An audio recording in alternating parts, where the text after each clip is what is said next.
누가복음 7장에는 몇몇 사건 중심으로 말씀이 기록되어 있는데요. 예수님께서 백부장의 종을 고치시고 나인성 과부의 아들을 치료하시고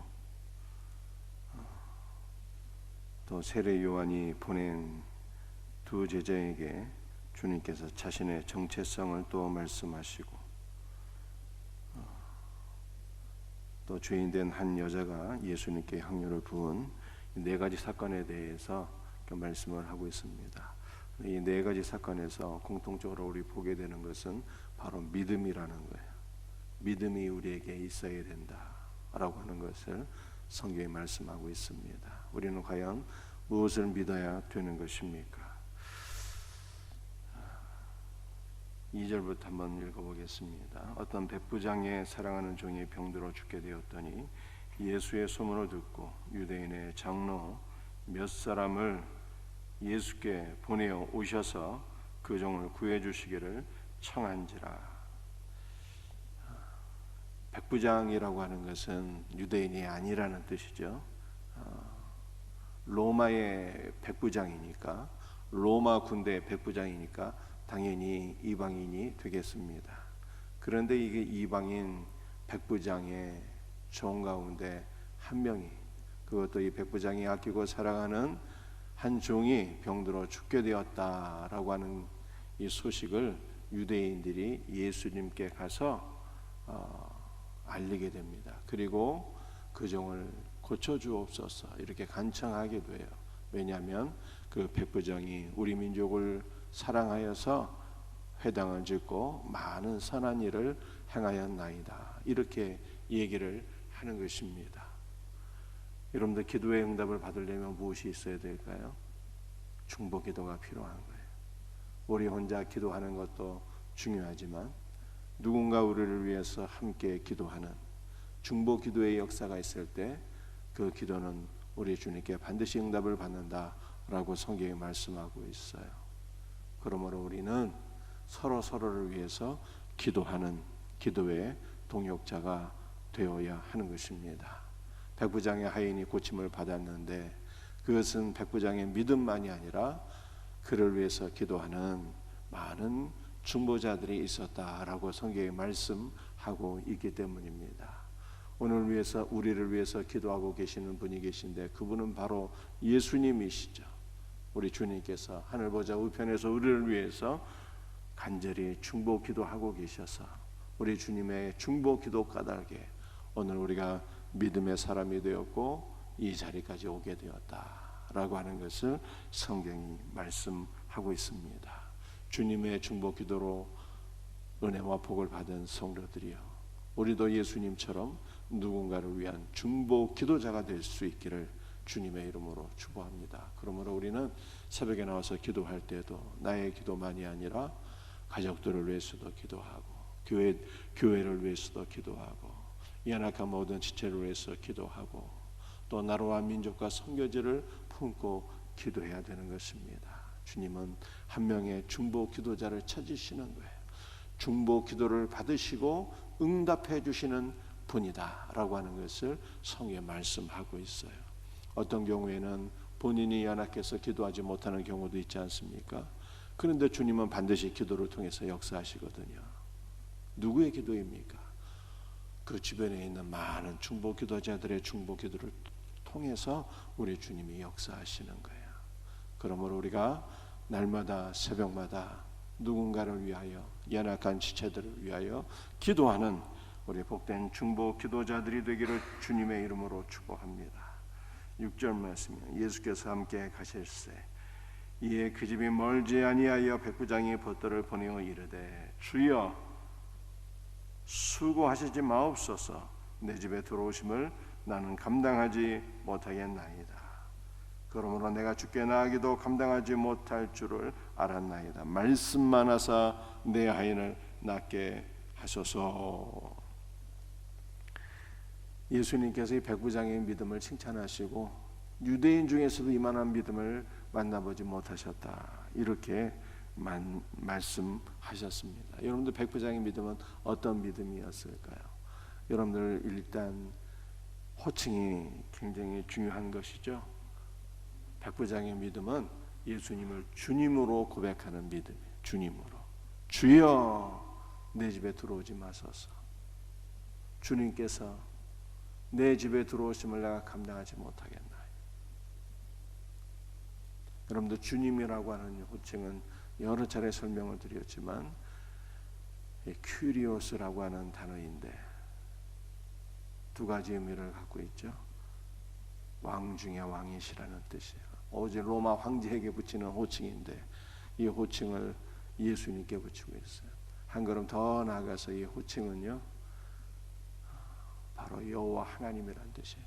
여호와라고 하는 단어를 헬라어로 번역하면 큐리오스, 주님이 되는 거예요. 그래서 예수님을 여호와 하나님으로 백부장이 믿고 고백한 것입니다. 여러분들 여호와라고 하는 것은 어떠한 뜻이 있을까요? 모세가 시내산에서 살아계신 하나님을 만나게 되는데 하나님께서 자신의 이름을 모세에게 계시하시죠. 주여 주의 이름을 나에게 알리소서 하니까 하나님께서 이름을 가르쳐 주셨는데 나는 스스로 있는 자니라 이렇게 말씀하셨어요. 여러분들 이 나는 스스로 있는 자니라 라고 하는 이 하나님의 신명이 곧 여호와 하나님이라고 하는 것입니다. 그러므로 여호와 하나님은 어떤 분이십니까? 스스로 계시는 하나님이신데요, 우리 하나님은 영원 전부터 온 세상이 창조되기 그 전부터 시간이 시작되기 그 전부터 영원 전부터 스스로 계시는 분이다. 홀로 스스로 계시는 분이다. 이런 뜻이에요. 여러분들 이 신명은 존재하는 모든 것이 그분으로 인해서 존재하게 되었다는 뜻입니다. 우리 하나님은 눈에 보이는 모든 것들을 창조하신 분이에요. 눈에 보이는 모든 것들에게 생명을 주시는 분이세요.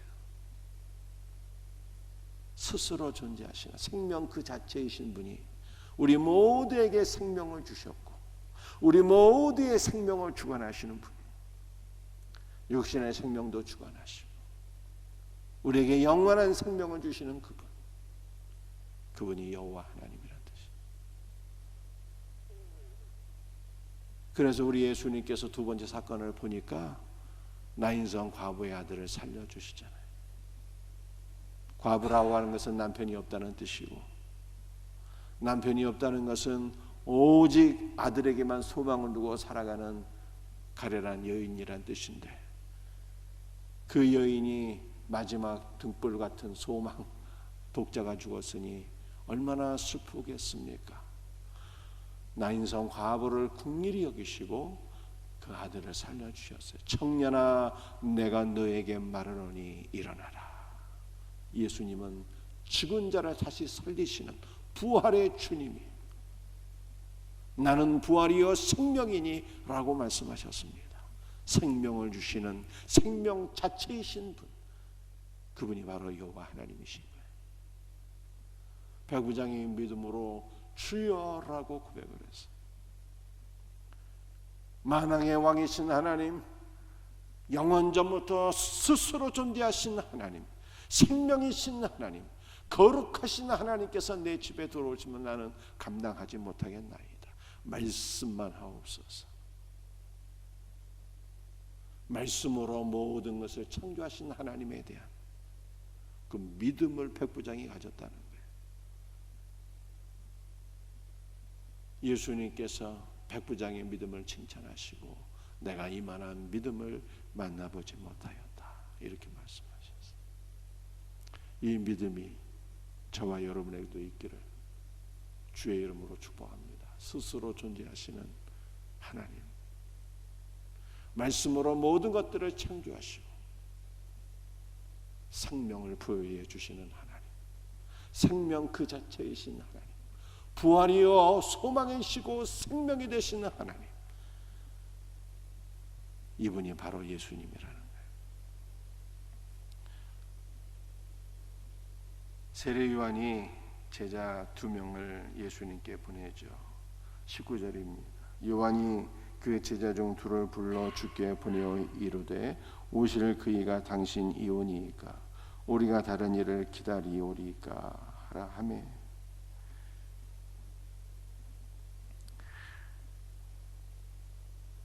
여러분들 무슨 질문인지 이해하시겠습니까? 세례 요한이 제자 2명을 예수님께 보내시면서 당신이 하나님께서 보내신 이스라엘의 메시아가 맞습니까? 아니면 우리가 다른 메시아를 기다려야 되는 것입니까? 이렇게 질문했다는 거예요. 당신이 이스라엘의 구원자가 맞습니까? 우리가 다른 구원자를 기다려야 되는 것입니까? 이렇게 질문한 거예요. 여러분들 세례 요한이 믿음이 흔들렸던 것입니까? 두 가지를 우리가 생각해 볼 수가 있겠죠. 먼저 세례 요한의 믿음은 흔들림이 없었다. 왜냐하면 세례 요한은 예수님의 길을 예비하기 위해서 온 하나님의 사역자입니다.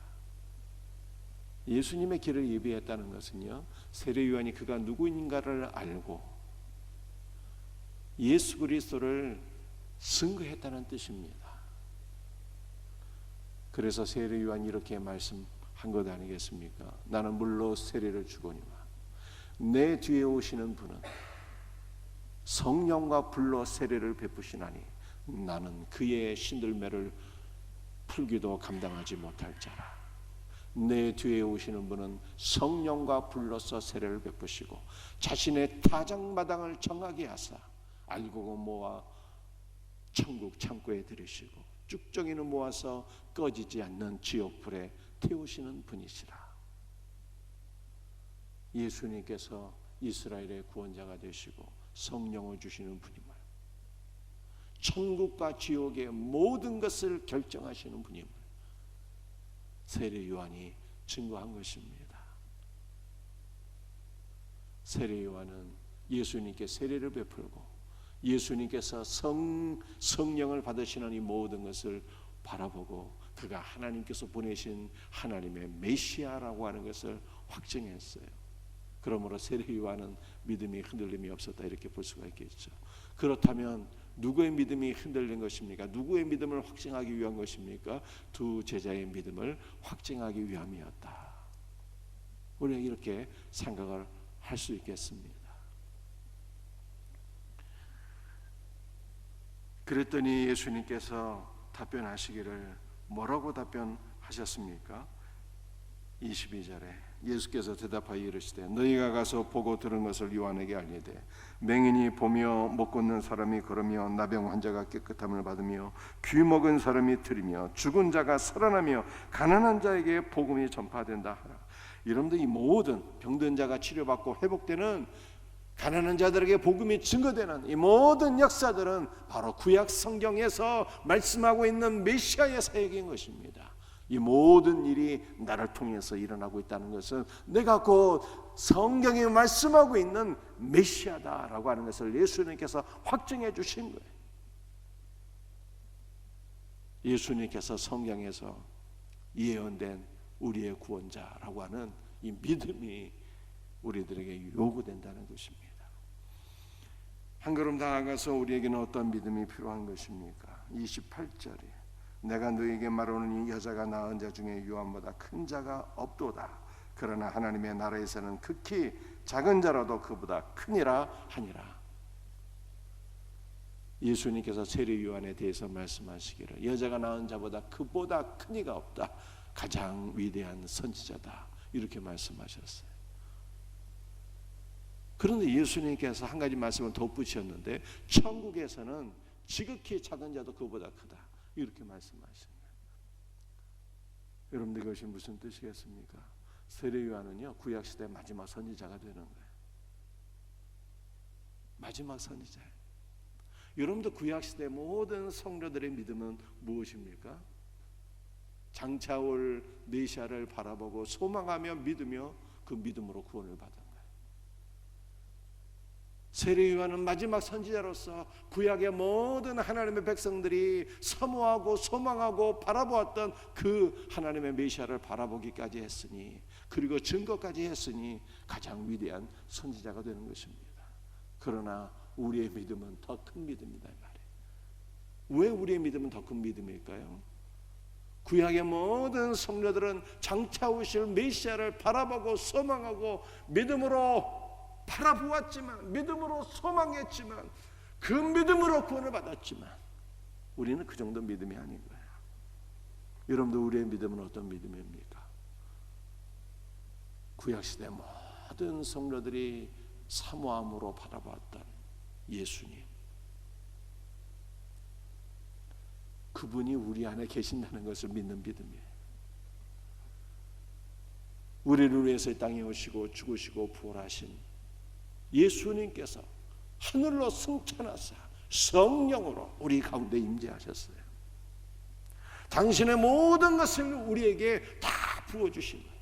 그리스도의 영적 임재를, 그리스도의 생명을, 그리스도의 능력을, 그리스도의 존재 자체를 우리에게 성령으로 다 부어주셨어요. 구약시대 성도들이 그렇게 사모하던, 바라보던, 소망하던 이스라엘의 메시아, 우리 구주 예수 그리스도께서 우리 안에 살아계신다니까요. 그래, 우리의 믿음은요, 구약시대 그 누구의 믿음보다 더 위대한 믿음인 거예요. 이것을 믿는 자는, 이 믿음이 우리에게 있어야 된다. 이 믿음이. 우리는 날마다 예수님과 동행하는 거예요. 우리는 예수 그리스도 안에서 사는 거예요. 주님이 우리 안에 사는 거예요. 내가 너희 안에, 너희가 내 안에 있는 것을 너희가 알지 못하느냐, 우리 주님께서 말씀하셨어요. 그러므로 우리는 하루하루 주님과 동행할 뿐만 아니라 주님으로 사는 거예요. 주님이 내 안에 살아계시고, 주님이 나에게 생명 주시고, 주님이 나에게 은혜 주시고, 주님이 나에게 능력 주시고, 주님이 나에게 복을 주시고, 주님이 나를 붙잡고 계신다는 이 믿음, 이 믿음으로 사는 거예요. 주여, 오늘 하루도 예수 안에서 주 예수의 은혜와 생명으로 살게 하소서. 이 믿음으로 기도하고 이 믿음으로 사는 거예요. 이 믿음이 우리 모두에게 있기를 주 예수의 이름으로 축복합니다. 기도하시겠습니다.